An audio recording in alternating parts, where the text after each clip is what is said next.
R&B and soul. I still smell you, I still smell you, yes I do. And of course, bomb and house music. We don't mind the language. We don't mind the Genre. So send us the email now to info@radioeasterriver.co.za. Title your email. Playlist me. Yes to the beat. Our station, our talent, our people. The best variety of music on your favorite radio station. Radio East River. Radio East River. Our station, our talent, and our people. Radio East River. Radio East River. Radio East River. Radio East River.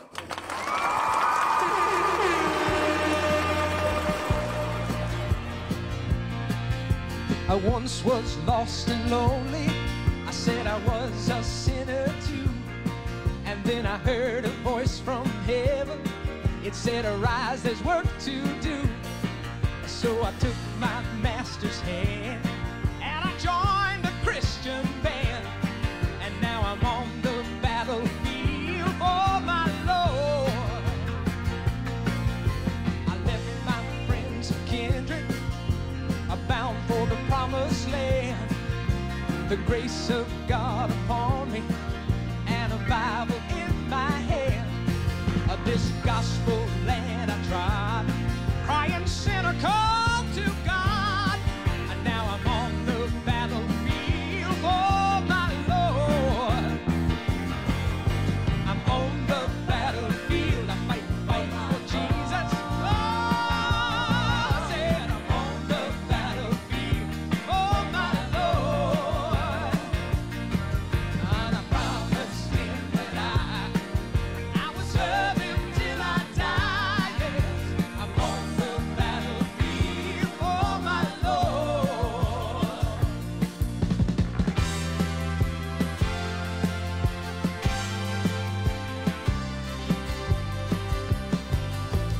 When I meet the Savior, gonna meet him with a smile. He placed my hand upon me, and he will own me as his child. Around the throne of grace, he'll appoint my soul a place. I'm on the battlefield for my Lord. Singing that I'm on the battlefield. I'm fighting for Jesus. I'm on the battlefield for my Lord. Don't you know I promised him that I would serve him till I die. Yes, I'm on the battlefield for my Lord. Singing, singing, singing that I'm on the battlefield. I'm fighting for Jesus. Oh, yes, I'm on the battlefield for my Lord. Yeah, and now I promised him that I would serve him till I die. Yes, I'm on the battlefield for my Lord. Don't you know I promised him that I would serve him till I die. I'm on the battlefield. On the battlefield. Yes, I'm on the battlefield, and I'm fighting for my Lord. On the battlefield, fighting for my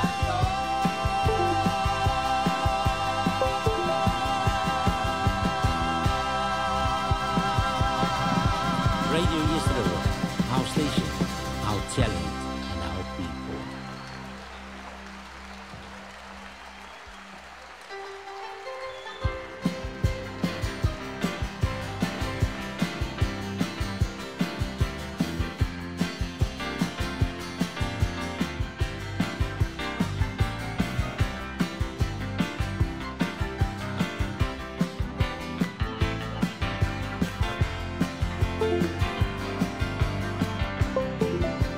All yours, John.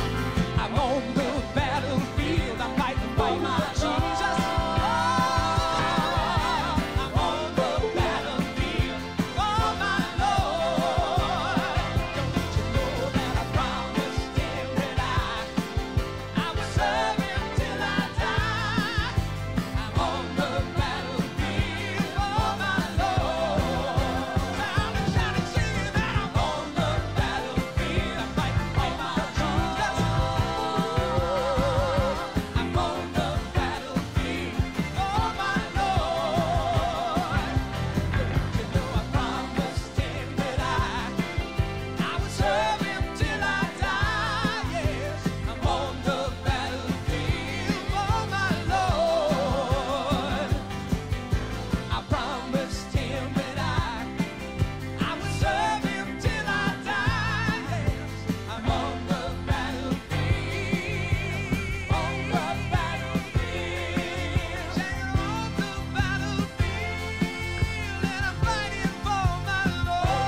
ya molweni emakhaya singuradio East River sifumaneka kuzo zonke social media platforms.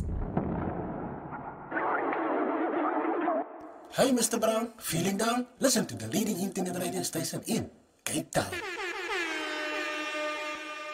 Verpletter plezier, luister naar Radio East Rivier. Dat is onze statie, onze talent en jelle, blij lekker, onze mensen. The best variety of music on your favorite radio station. Radio East River.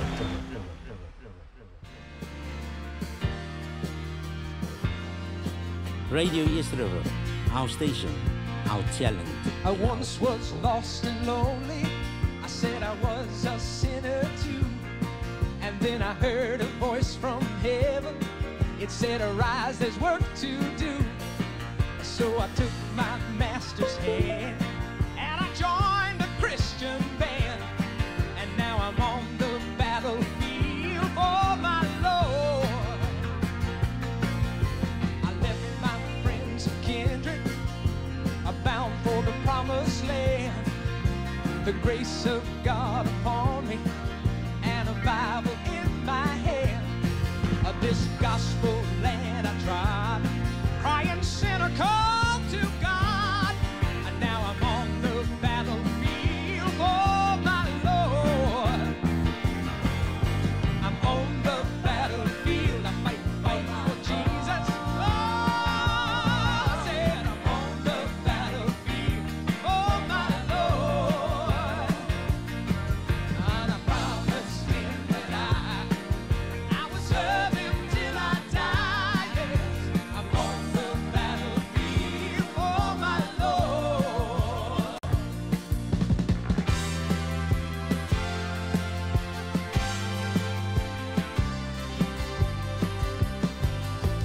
When I meet the Savior, gonna meet him with a smile. He placed my hand upon me, and he will own me as his child. Around the throne of grace, he'll appoint my soul a place. I'm on the battlefield for my Lord. Singing that I'm on the battlefield, I'm fighting for Jesus. I'm on the battlefield for my Lord.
Radio East River. Radio East River. Radio East River.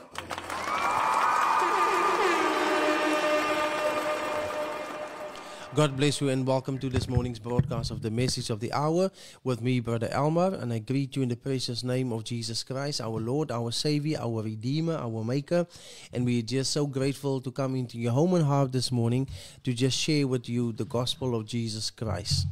Now, it is not a new gospel, it is not a different gospel, but it is a gospel that has already been preached. And we are currently dealing with a teaching series on the epistles of the Apostle Paul. And this morning we would like to delve into the epistle to the Galatians. And for a reading, we can start in chapter number 1 from verse 1. Paul, an apostle, not of men, neither by men, but by Jesus Christ, and God the Father who raised him from the dead.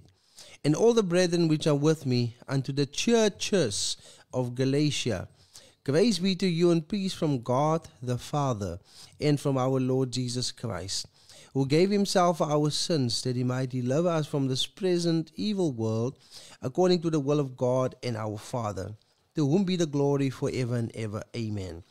I marvel that you are so soon removed from him that called you into the grace of Christ unto another gospel, which is not another, but there be some that trouble you and would pervert the gospel of Christ. But though we or an angel from heaven preach any other gospel unto you than that which we have preached unto you, let him be accursed. As we have said before, so say I now again. If any man preach any other gospel unto you than that ye have received, let him be accursed. For do I now persuade men or God? Or do I seek to please men? For if I yet please men, I should not be the servant of Christ. But I certify you, brethren, that the gospel which was preached of me is not after men. For neither have I received it of a man, neither was I taught it, but by the revelation of Jesus Christ. May the Lord add his blessings to the reading of his word. So we want to speak this morning about the epistle directed to the Galatians. Now when it comes to the Galatians, we must bear in mind that Galatia was not a single town or city, but Galatia was a province, it was a region that consisted of many places. Just as today we have different provinces here in South Africa and across the globe, countries are split or divided into different provinces or regions. So it was also with Galatia. And Galatia had many churches. And as we see in verse number 2, the Apostle Paul was addressing it to the churches in the plural, not in the singular, the churches in Galatia. And he starts by introducing himself as an apostle. And he emphasizes that it is not by a man that he is of an apostle or of men. So nobody made Paul an apostle but God himself. Hallelujah.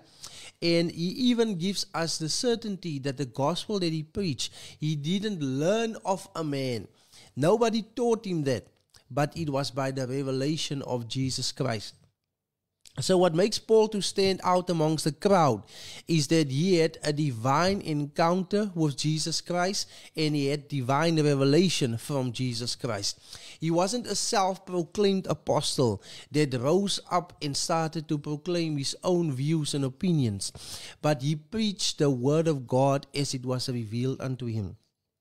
And if we look into the epistle of Galatians, we can see the contrast between true apostles and false apostles. And we can clearly see the apostate condition also of the church today. As it was back then in the beginning, so it is also today. And the Galatians were people that were starting to go astray. They were people that were enticed. They were people that started to drift away from the gospel. And the Apostle Paul, in this epistle, he brings a stark reminder to them about what the gospel is about. And he rebukes them for becoming bewitched and becoming apostate and drifting away from what was already preached. And so we see even the modern church today. Now the apostle gives the stern warning here that though an angel comes from heaven or anybody else and preaches a gospel different than the one that was already preached unto the Galatians, such an individual, whether he be an angel or a human being, is being placed under the curse. So that's why it's so important for preachers of the gospel, regardless of what your designation is or your denominational affiliation, for you to double check what you are preaching if it corresponds with what Paul was preaching. Because to preach anything different, to preach anything contrary to the gospel, is to place yourself under a curse.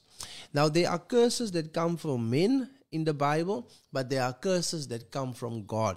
And in this case here, we see that this is actually a curse that God puts upon a person that would teach another gospel or preach another gospel. And it was for the Galatians, a somber reminder to stay with what was delivered unto them. And we see that Paul himself received revelation. But after he received the revelation, we see that he even went up 14 years later to Jerusalem with Barnabas, and he took Titus with him. And we see that he went to compare what he was preaching with what the other apostles were preaching. He says, then after 3 years I went up to Jerusalem to see Peter and abode with him 15 days. But of the other apostles saw I none, save James the Lord's brother. So he gives the period of 3 years, and then after that he mentions 14 years he went up again to Jerusalem. So we see that what was revealed unto Paul, he compared with the other apostles. Now Paul was the apostle that didn't see Jesus during his earthly ministry, prior to the crucifixion and the resurrection, but he met Jesus after the crucifixion and the resurrection in a glorified state. But Peter and the other apostles were the ones that knew Christ prior to the resurrection and the crucifixion. And Paul thought it necessary to go up to these other apostles of the Lord because they had one thing in common, and that was Jesus Christ and his gospel. And Paul wanted to make sure that what he was preaching corresponded with what the other apostles were preaching. And that should be the attitude even today. Regardless of a preacher's designation or denominational affiliation, to do as the apostle Paul did and to compare what he is preaching or what he received by revelation, if it corresponded with what the other apostles were also preaching and teaching. Now, when it comes to the other apostles teaching and preaching, it is important that we take note thereof, because Jesus himself, after his resurrection, he was with the apostles for 40 days, hallelujah, and he taught them the things concerning the kingdom of God. So the apostles knew, they were sitting at the feet of Jesus and they were taught by him. And it's so important that we should also do that. Now we see that Paul's gospel corresponded, hallelujah, it corresponded with the gospel of the other apostles, what they were preaching, because it is the same gospel, the gospel of Jesus Christ. But we see that Paul was ordained for the uncircumcised people, which is the Gentiles, and Peter was ordained for the circumcised people, which refer to the Jews. And this is how God put things out, how God decided things to be. And God took Paul, being an educated man, and God sent him to the uneducated people. And then God took Peter, being an uneducated man, and God sent him to the educated people.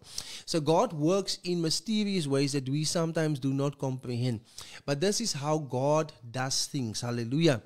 But we see, regardless also of a man's designation, or regardless of a man's gift or calling, you are still a man. You are not God. And this is the mistake that people sometimes make. They see the preacher as being God, but the preacher is just a representative of God, not God himself. And preachers also have shortcomings and failures. And here we see in Galatians chapter number 2, how that the apostle Paul, he saw the apostle Peter acting in a hypocritical manner. When he was with the Gentiles, he behaves like a Gentile. When he was with the Jews, he behaves like a Jew. And he openly rebuked the apostle Peter for this. So here we see an example that it can also happen that a preacher can act in such a way. that is hypocritical. And for that also the preacher will receive his due rebuke. But we see that the Apostle Paul wrote in Galatians chapter 2, "For I am crucified with Christ.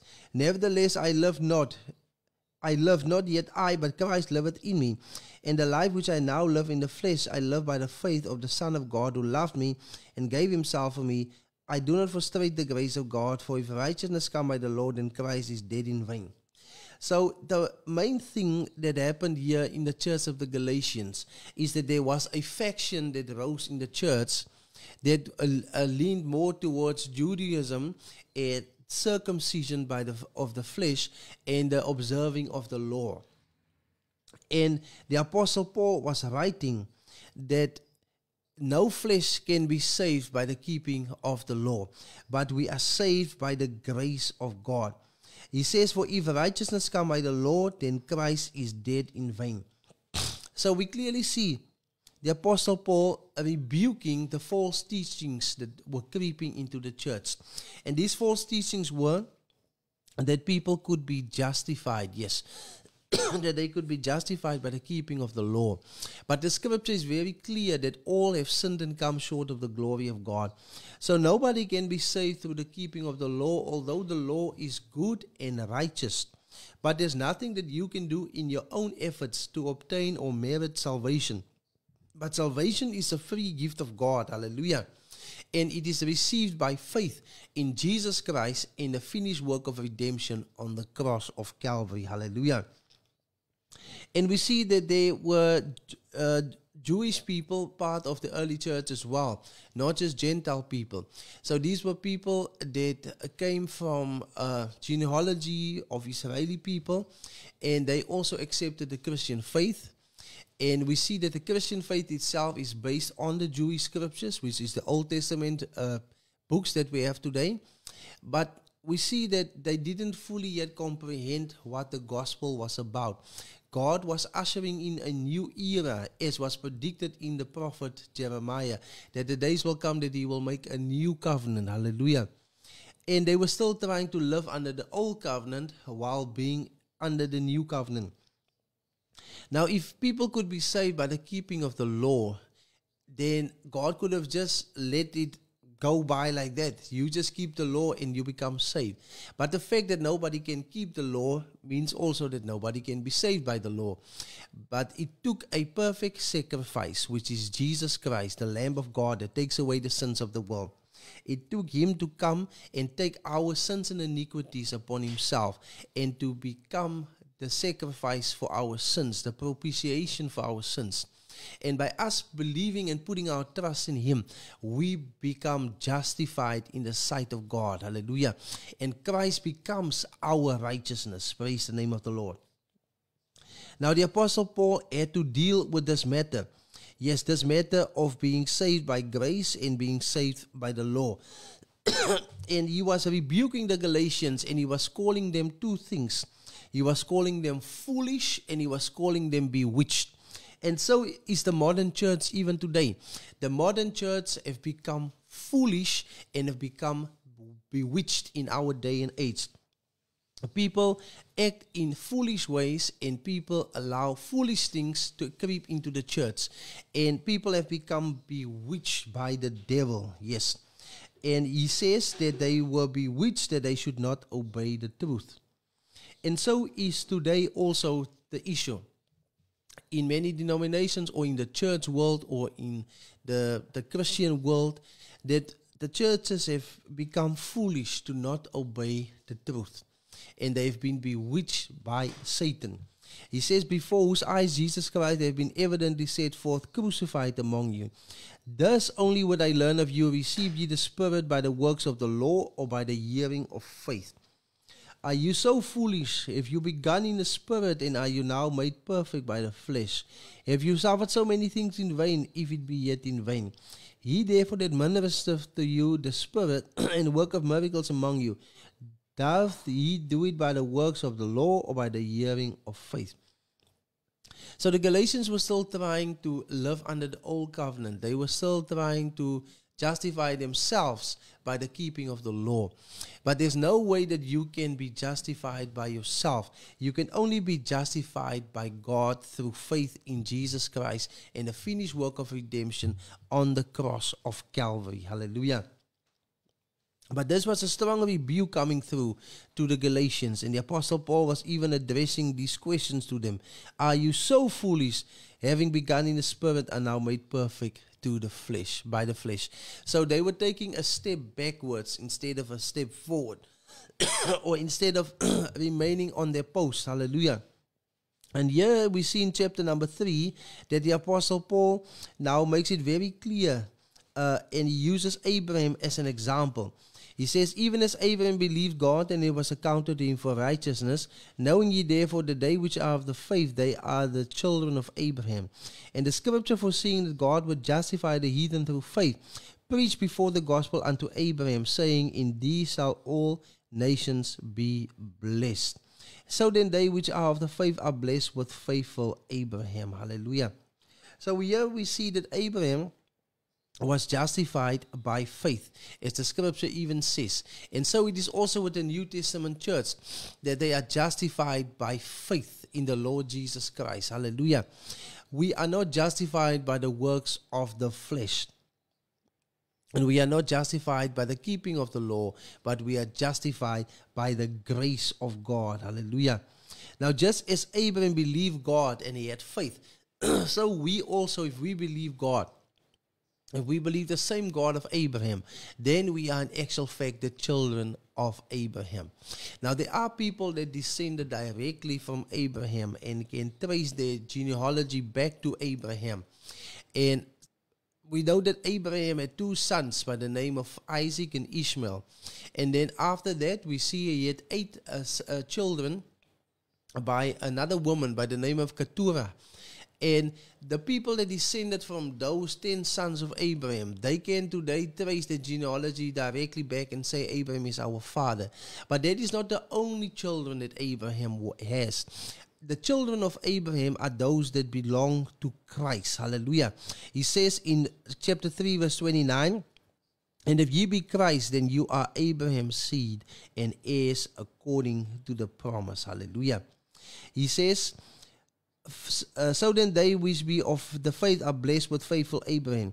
For as many as are of the works of the law are under the curse, for it is written, cursed is everyone that continueth not in all things which are written in the book of the law to do them. But no man is justified by the law in the sight of God. It is evident, for the just shall live by faith. Hallelujah. And there we have it very clear, that we are not saved by the law, but we are saved by faith. And this is confirming what the apostle wrote in the epistle to the Ephesians. By grace are you saved through faith. Hallelujah. Christ hath redeemed us from the curse of the law, being made a curse for us, for it is written, cursed is everyone that hangeth on a tree, that the blessing of Abraham might come on the Gentiles through Jesus Christ, that we might receive the promise of the Spirit through faith. So the emphasis here in chapter number 3 is that justification is by faith. Hallelujah. It is by the grace of God that we are saved. And what's so remarkable is that the Apostle Paul is saying that God preached the gospel to Abraham. Now, for some people, that might come across as being awkward because the gospel is introduced only here in the New Testament. And Abraham lived under different dispensation or a different age. And after Abraham came the dispensational era of the law. And some people might find it weird that how can it be that God preached the gospel unto Abraham? But God did in actual fact preach it unto Abraham. If you go into Genesis chapter number 15, you will see that Abraham brought a sacrifice before the Lord, and we see that the Lord sent a fire to consume the sacrifice. Hallelujah. And then God made a covenant with Abraham concerning the land that he would give unto his descendants. And this was a foreshadowing. It was God showing Abraham Calvary. Hallelujah. It was God showing him that he would himself consume the sacrifice. Hallelujah. And that he himself would smite it. Hallelujah. And you will see in Genesis chapter number 15 that it became dark, it became night, and then we see that the fire of the Lord came and then consumed the sacrifice. And when Jesus also was crucified, we see that darkness came over the earth. Hallelujah. So what God was showing Abraham in Genesis chapter 15 was what would happen in the future. The darkness that would come over the earth, the sacrifice that would be laid out. Hallelujah. And God himself accepting the sacrifice. Because when God sent the fire down, it was a sign that he accepted the sacrifice. The same like in the days of the prophet Elijah. When he laid out the altar, he built it and he put the sacrifice. God sent fire down, hallelujah, to consume it. And that was a confirmation that God accepted it, hallelujah. And it was basically God showing Abraham Calvary. You can go in Genesis chapter 22 as well. And you can see that God told Abraham to sacrifice his son Isaac. And that was also God showing Abraham Calvary. Abraham the father, Isaac the son. And so we see that Jesus Christ is the Son of God, hallelujah, that was sent to be sacrificed, hallelujah. And we see in Genesis chapter 22 also God providing the ram to be sacrificed in the place of Isaac. And there we can see also Jesus Christ being the provision for our sins. But just as the ram was a substitute for Isaac, so we see also that Jesus Christ is the Lamb of God that is the substitute for us, being the children of Abraham as well. Just as Isaac was a child of Abraham, we are also children of Abraham. And God provided a sacrifice, just as he provided it for Abraham, so he provided it for us, hallelujah. And just as that sacrifice was substituting Isaac, so we see also that we have received a substitute. We as children, just like Isaac. The Bible says here in Galatians chapter 4 verse 28, but we brethren are as Isaac, children of the promise. Hallelujah. And us being as Isaac, children of the promise, we see that we have also received a sacrifice to die in our stead, and that is Jesus Christ. Hallelujah. And now to Abraham and his seed, where the promises made, he saith not unto the seeds as of many, but as of one seed, and to thy seed, which is Christ. Hallelujah. So the seed of Abraham refers to Jesus Christ. The seed of the woman in Genesis chapter 3 also refers to Jesus Christ. Hallelujah. So it all points to Jesus Christ and nobody else. He is the seed of Abraham. And if we belong to Jesus Christ, if we be Christ, then we are Abraham's seed and heirs according to the promise. Now in chapter number 4, the Apostle Paul elaborates further, and he points us out that we are God's children. Hallelujah. So under the new covenant, there is a different relationship. Under the old covenant, we see that there is a relationship of God and his servants. Hallelujah. So we see the servants and the handmaids. And this refers to the people of Israel exclusively.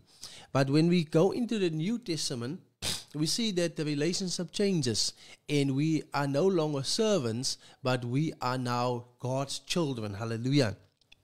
And in the Gospel according to John chapter number 1, the apostle writes about it, and he says that for those that have accepted Jesus Christ, to them he gave power to become the sons of God. Hallelujah. So we become the sons of God, the children of God, through Jesus Christ. Hallelujah.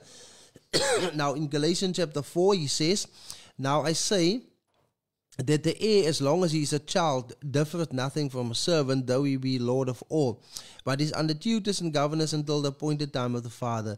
Even so we, when we were children, were in the bondage under the elements of the world. But when the fullness of time was come, God sent forth his Son, made of a woman, made under the law, to redeem them that were under the law, that we might receive the adoption of sons. And because you are sons, God hath sent forth the Spirit of his Son into your hearts, crying, Abba, Father. Wherefore thou art no more a servant, but a son, and if a son, then an heir of God through Jesus Christ. Hallelujah. Now these portions of scripture also speak volumes, and we have spoken on it on the previous broadcast about adoption. But in summary, we can say that chapter number 4 is the comparison about us being children of God. Hallelujah. Now, to be a child of God, we see in the natural, to be a child of your parent, you need to be born to your parents. Hallelujah. I was born as the son of my father and the son of my mother. So I was born into the family. And to come into the family of God, you also need to be born into the family of God. In John chapter 3, verse 3, Jesus says, except you be born again. Verily, verily, I say unto you, except a man be born again, he cannot see the kingdom of God. And then in verse 5, except a man be born of water and of spirit, he cannot enter into the kingdom of God. Hallelujah. So you become a child of God through birth. Hallelujah. Through the new birth. Hallelujah. Through accepting Jesus Christ as your Lord and as your Savior. Hallelujah. You then also become part of the family of God. Now Jesus said that those that will hear his word and will do it, they are his mother, his brethren, and his sisters. Yes, they are his family. So those that hear his word, yes, hear the word of God and obey it, they are the family of God. Now the Apostle Paul was drawing up an allegory here in chapter number 4 about the two types of children. And he was speaking about the two children of Abraham, which was Isaac and Ishmael, and also the two mothers, which was Hagar and Sarah. And if you read in verse 22, for it is written that Abraham had two sons, the one by a bondwoman and the other by a free woman. But he who was of the bondwoman was born after the flesh, but he of the free woman was by promise. Which things are an allegory, for these are the two covenants. The one from the Mount Sinai, which gendereth to bondage, which is Hagar. For thus Hagar is Mount Sinai in Arabia, and answereth to Jerusalem, which now is, and is in bondage with the children. But Jerusalem, which is above, is free, which is the mother of us all. For it is written, rejoice thou barren that bearest not, break forth and cry thou that travailest not, for the desolate hath many more children than she which hath an husband. But now we, brethren, as Isaac was, are the children of the promise. But as it was back then, he that was born after the flesh persecuted him that was born after the spirit, even so it is now. Nevertheless, what saith the scripture? Cast out the bondwoman and a son. For the son of the bondwoman shall not be heir with the son of the free woman. So then, brethren, we are not children of the bondwoman, but of the free. So to just bring to your understanding and remembrance, there was two women. Sarah, the wife of Abraham, and then there was Hagar, which was the slave lady of Sarah. So she was the one that was in bondage, and she represents Mount Sinai in Arabia, which speaks about the law and which speaks about slavery. And then we see Jerusalem represents the opposite. Hallelujah. Jerusalem is the one that is free. And this also represents the grace of God. Hallelujah. It represents those that have received the promises of God. Yes. So there are two types of ranks, basically. You get those that are under bondage and those that are free. Those that are under the law, that are bound by the law, that cannot keep the law, that cannot be saved by the law. And then there are those that are under grace, hallelujah, that are saved by grace through faith. Yes, they that are of the promise of God, born of the promise of God, heirs of the promise of God, hallelujah. And these are the two types of believers. So we see that the apostle here was drawing a contrast. Yes, because the Galatians had started to drift away to go under the bondage of the law through the keeping of the law, thinking that they could be justified thereby. But we see that the apostle Paul compares them with Hagar, yes, the slave woman, yes, and with Mount Sinai, because Mount Sinai is the mountain where the law was given, yes. But Jerusalem is where the promise of God was given, where the Holy Spirit of promise was poured out, was in the city of Jerusalem. Hallelujah. And we know that Jerusalem is also located by a mountain, hallelujah, by Mount Zion. And it is from there that the Lord will rule in the future. So we should come back to the faith as it was delivered unto us by the Apostle Paul, that we are of the free woman, hallelujah. We are of the promise. We have received the spirit of promise, hallelujah. And we have received it through faith by the hearing of the word of God. Now, in chapter number 5, the Apostle Paul was speaking about the freedom that Christ hath made us free with, and that we should stand fast in that liberty. He says, stand fast therefore in the liberty wherewith Christ hath made us free, and be not entangled again with the yoke of bondage. Behold, I, Paul, say unto you that if you be circumcised, Christ shall profit you nothing. For I testify again to every man that is circumcised, that he is a debtor to the whole law. Christ is become of no effect unto you. Whosoever of you are justified by the law, you are fallen from grace.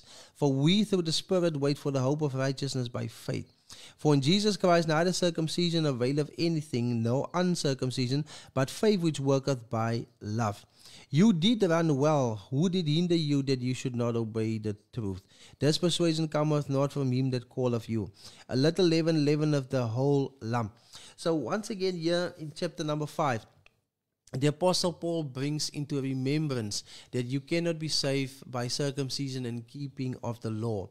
Because if you are circumcised, then you are supposed to keep the whole law, which no man can in actual fact do. And it has been proven throughout history and throughout ages. Now, there are two types of circumcision. There was the circumcision under the Old Testament, which was the circumcision of the flesh.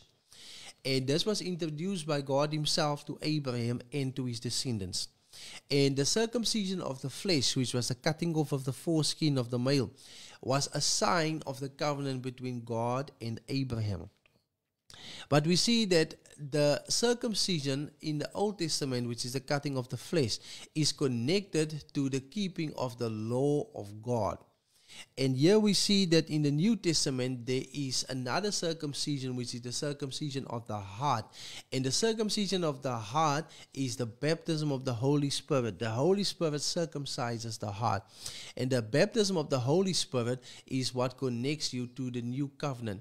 The baptism of the Holy Spirit is the seal of God. It's the seal of the new covenant. The baptism of the Holy Spirit is connected to the grace of God, to the promise of God, to the New Testament. Hallelujah. And this is basically the difference. And there was a dispute even in the early church back then about circumcision. You can read about it in the book of Acts chapter number 15, that there were certain people that told the believers that if you are not circumcised and you keep the law of Moses, you cannot be saved. But we see that the apostles and the elders took up this matter, and particularly James and Peter, and they made it very clear to the believers that we are saved by the grace of our Lord Jesus Christ. And he was making it very clear that they should abstain from fornication and from things offered unto idols and from blood and to things that are strangled.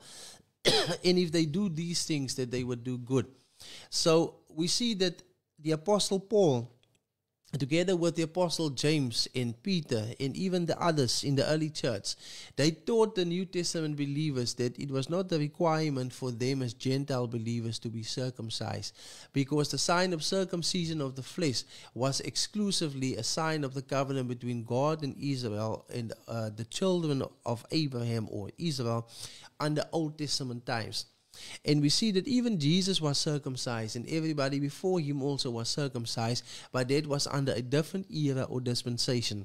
The Bible says in Luke 16 verse 16 that the law and the prophets are until John, and from henceforth the kingdom of God is being preached. So the circumcision applied to that era of law. But now we see that the kingdom of God is being preached. Yes, it says until John, and after that the kingdom of God is being preached. So we are now no longer living under the old covenant where you need to be circumcised. The old covenant, yes, was made by God with the people of Israel, and God gave them certain laws and statutes and commandments to keep. But we see the New Testament was made by the sacrifice of Jesus Christ on the cross of Calvary, by his sacrificial death. We see that even when Jesus gave up the ghost, we see that the temple's, the front portal part, it was torn into two, the veil, hallelujah. And we see that Jesus Christ made now access for us directly to come into the presence of God through his sacrificial death, hallelujah.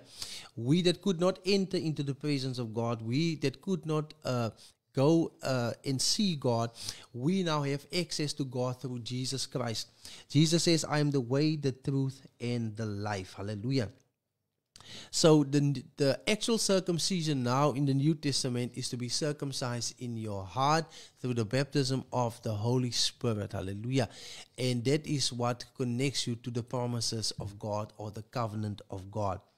Now, also something notable here in chapter number 5 is that the Apostle Paul draws a contrast between the works of the flesh and the fruit of the Spirit.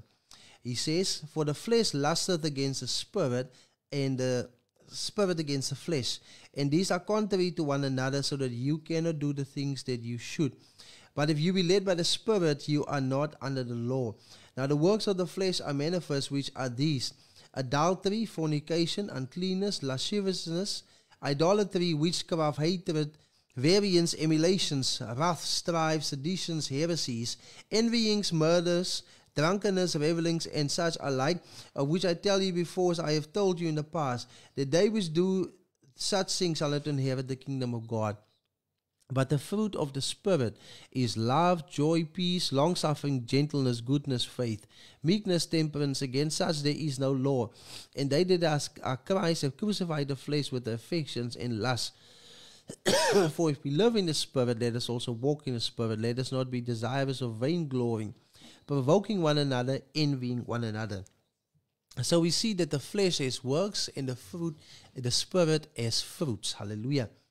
And if you are walking by the Spirit, you will also then bear the fruits of the Spirit. And he was even saying that we must walk in the Spirit so that we don't fulfill the lust of the flesh. Hallelujah. So the flesh has certain characteristics that it manifests, and the apostle is clear once again, and this should also come across to the modern church. For those that are deceiving many people out there, telling them they can live any way they want to, that is not at all what the apostle was teaching. He was teaching that those that do certain things, they will be excluded from the kingdom of God. Hallelujah. He says, but if we live in the Spirit, let us also walk in the Spirit. Now, if the Spirit indwells your heart, we see that God promised that he will write even his commandments on the tables of your heart. Not on stony tables, but on the tables of your heart. And here in the final chapter, we see the Apostle Paul giving some general advice once again. He says, brethren, if any man be overtaken in a fault, ye which are spiritual, restore such an one in the spirit of weakness, considering thyself, lest thou also be tempted. Bear ye one another's burdens, and so fulfill the law of Christ. For if any man think himself to be something when he is nothing, he deceiveth himself. But let every man prove his own work, and then shall ye have rejoicing in himself, alone and not in another. For if every man shall bear his own burden. So here's some general advice. It is possible that a Christian can be overtaken in a fault. It is possible that a Christian can make a mistake. But there is a way to handle things. Not to come across rough, but we see that to restore such a one in the spirit of meekness, considering thyself, lest thou also be tempted. And we see the apostle also reminding us to bear one another's burdens, to be there for one another, to help one another, just as Christ bore our burdens also. He was saying, let him that is taught in the word communicate unto him that teacheth in all good things. Be not deceived, God is not mocked, for whatsoever a man soweth, that shall he also reap. For what he soweth to his flesh shall the flesh reap corruption, shall of the flesh reap corruption, but he that soweth to the Spirit shall of the Spirit reap life everlasting. Let us not be weary in well-doing, for in due season we shall reap if we faint not. For as we have therefore opportunity, let us do good unto all men, especially unto them which are of the household of faith. Now, here in chapter number 6, something that stands out is that the Apostle Paul was speaking about the Israel of God and not the God of Israel. He's still preaching about the God of Israel, but he's calling the church the Israel of God. So to be part of the Israel of God doesn't mean just that you come from the country of Israel, but it means that you are part of the household of God. You are a believer. You are a child of Abraham through faith in Jesus Christ. Paul was also mentioning here in chapter number 6 that he bears in his body the marks of the Lord Jesus. Now, that doesn't mean that Paul was putting nails through his hands and feet to look like he was also crucified, because that would be a mockery. But if he says that he bears in his body the marks of the Lord Jesus, then we see that Paul also suffered the persecutions and afflictions, just as Jesus was persecuted and afflicted. And his life was known by these type of things. Yet he also bore these marks. Hallelujah. So it is general advice that the apostle is giving us about doing good and not to get weary in good doing. But he also gives us a reminder that God is not mocked. And that is what many people think they can do and get by with. But eventually God catches up with them. And the Bible says it's fearful to fall into the hands of the living God. Now, this morning was an expository preaching on the epistle to the Galatians. You need to take your own time and read it verse by verse. Unfortunately, time doesn't allow me to read every verse and then also to give the explanation as the Lord leads. But it is, the onus is in your hands now. The ball is in your court as the listener to read every single verse and to pray God to also give you the understanding. The Apostle Paul concludes the epistle by saying, "Brethren, the grace of our Lord Jesus Christ be with your spirit." Amen. And so I say also to you as listeners this morning, that the grace of our Lord Jesus Christ be with your spirit. Let us pray. Dear Lord, thank you for giving me another opportunity and privilege that I can elaborate and speak on the epistles of the Apostle Paul, as I believe, Lord, that I should preach also what Paul was preaching. And I pray that your spirit will now just move and give understanding to the listeners. Open their eyes and ears, Lord, and let them hear what the Spirit says unto churches. Bless them and be with them, Lord. And just open the eyes of their understanding. And thank you that your word will not return unto you void, but will accomplish the mission and purpose of which you sent it. And thank you, Lord. In Jesus' holy name I pray. Amen. God bless you. My contact number is 078-721-9991. 078-721-9991. As I go off the air until the next time we listen to that song, I'm on the battlefield for my Lord, and God bless you. Amen. Radio East River. Radio East River. Radio East River. Radio East River. Radio East River, our station, our talent, and our people. I once was lost and lonely. I said I was a sinner too. And then I heard a voice from heaven. It said, "Arise, there's work to do." So I took my master's hand and I joined a Christian band. And now I'm on the battlefield for my Lord. I left my friends and kindred, bound for the promised land. The grace of God upon me and a Bible in my hand. This gospel land I tried, crying sinner, call to God.